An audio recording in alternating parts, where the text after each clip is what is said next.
Real horrors. Tonight, I want you to listen carefully, not to the narrator, not to your own breathing. I want you to listen to the water. They say in the south of Colombia, in the darkest folds of Nariño, that when the river changes its voice, when it no longer sounds like water but like a muffled cry, it means she is nearby. La Turumama, the mother who lost her son in the river and who now searches for him in the bodies of others. This is not a simple legend to scare children. It is a warning, because if tonight you're listening to this near water or with a window open to the darkness, maybe she already knows you're here. Many years ago, when the jungle was thicker and the roads were barely mud scars, a young woman lived in a wooden house hanging on the side of a mountain. She was beautiful, so beautiful, they say, that men did not even dare look her directly in the eyes. Not out of respect, out of fear of falling in love and losing everything. One afternoon, the sky split in two. The rain fell all at once, and the sun hid behind a wall of heavy clouds. The girl went out to collect water in a clay jar, her dress soaked and pressed against her body, her feet sinking in the mud. And then she saw it. She felt her heart stop for a second. It was not a man. It was not an animal. It was something from the sky or from somewhere much worse. The creature called her by her name. It promised her things no human could ever promise. Eternal harvests, that she would never know hunger, that she would never, never be alone. And in the middle of the rain and the mud, it embraced her, touched her, possessed her. That night, when she returned home, there was something new beating inside her womb. A son, but not from a man, from something that did not belong to this world. The months passed, and her body changed. The village began to whisper. She had no husband, no suitors, but her belly grew hard and tight, like a fruit about to burst. People started avoiding her. They say that when they crossed paths with her, they felt a strange cold, a chill that climbed up their spine. They say the dogs growled at her for no reason, until one night the pains began. She bent in two. She felt something tearing her apart from the inside. Nobody came when she called for help. Nobody wanted to enter her house. Out of instinct, out of desperation, she staggered toward the only place where the pain seemed to be calling her, the river. Every step left a dark stain on the ground. Blood. Her breathing cut short. Her fingernails dug into the earth. She reached the bank, knelt on the cold stones, and there she gave birth. The baby's cry mixed with the sound of the water.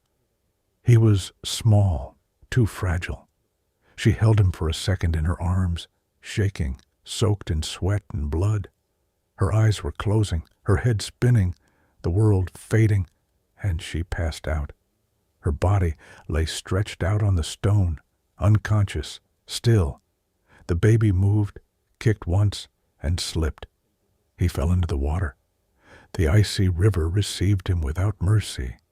It dragged him with a force no newborn could resist. The crying grew sharper, more distant, more muffled, until it disappeared. The river swallowed him whole. Hours later, the woman woke up. Everything was cold, her own body numb, her dress heavy and stiff. She looked at her empty hands. The puddle of dried blood still marked the stone, but there was no baby. At first she thought someone had taken him.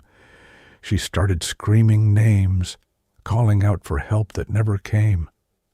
Desperate, she threw herself into the water, searched between the rocks, under the branches, scratched her arms, cut open her knees, found nothing.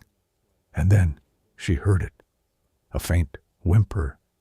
not above the water, from inside it, from the bottom, the voice of her son mixed with the murmur of the river. She lost her mind shattered into 1,000 pieces. The world stopped making sense. Only one idea remained, one single thought: find him. From that night, she began to walk against the current, always against the current, as if she could undo time, as if she could reverse the moment the river ripped him away. She walked for days, weeks, years. The pain slowly deformed her. Her skin clung to her bones. Her eyes sank into black hollows. Her hands grew long like twisted roots. Her breasts, empty of milk, grew in an unnatural way. Two heavy, sagging masses that fell all the way to the ground. The flesh could not support its own weight. She had to drape them over her shoulders like two cursed sacks that slap against her back with every step. And her feet split open, broke apart, deformed until they became mule hooves, hard, cracked. Every print she left in the mud was a mix of woman and beast. She was no longer human. She was something else, a living reminder of a pact with something that should never have touched a human being. Since then, the jungle has known her by one name, La Turumama. The elders say that La Turumama has no rest, that every night she walks the riverbanks, bent and hunched, dragging her hooves through the mud, leaving dark grooves in her wake. And as she walks, she moans. Her cry is not a simple weeping. It is a muffled wail, a long groan that gets into your bones. Sometimes, if you listen carefully, you can make out the words. Oh, where will I find him? Where will I find him? That is the worst part. She does not remember her son's face. She remembers the emptiness, the hollow in her arms. And any child can feel it. That is why the farmers tell their little ones, when you hear crying near the river, do not look, do not go near, do not answer, because if a child hears that cry and feels pity, that child is lost. La Turumama appears between the fog. Her hunched silhouette cuts against the water. Her hair hangs heavy and wet against her face. Her enormous breasts slide off her shoulders and graze the wet earth. If a child gets close, at first they might see a sad woman crying with her face in her hands, a figure that inspires compassion, a broken mother. She does not lift her head, not until she has him close. And then she raises her face all at once. The last thing the child sees are two black, empty eyes, a mouth too wide, and twisted teeth that should not be on a human face. After that, there is only the sound of the water. In the morning, the parents find hoof prints mixed with the small barefoot tracks of the missing child leading toward the river.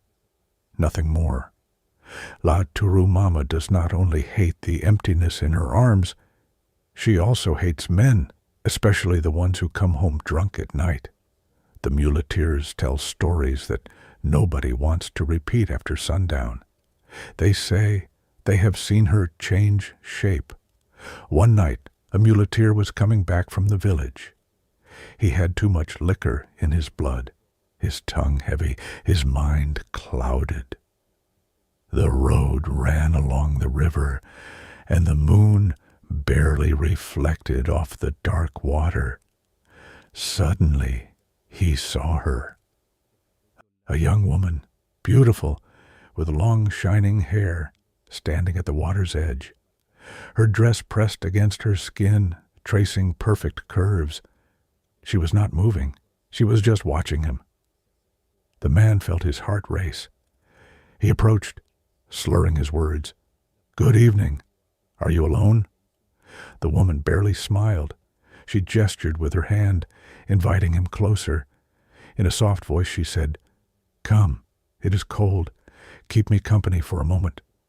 He took one step, then another, and when he was close enough to smell her skin, everything changed. The shining hair became a tangle of mud and rotting leaves. The perfect skin wrinkled like dry parchment. The eyes sank into two black holes.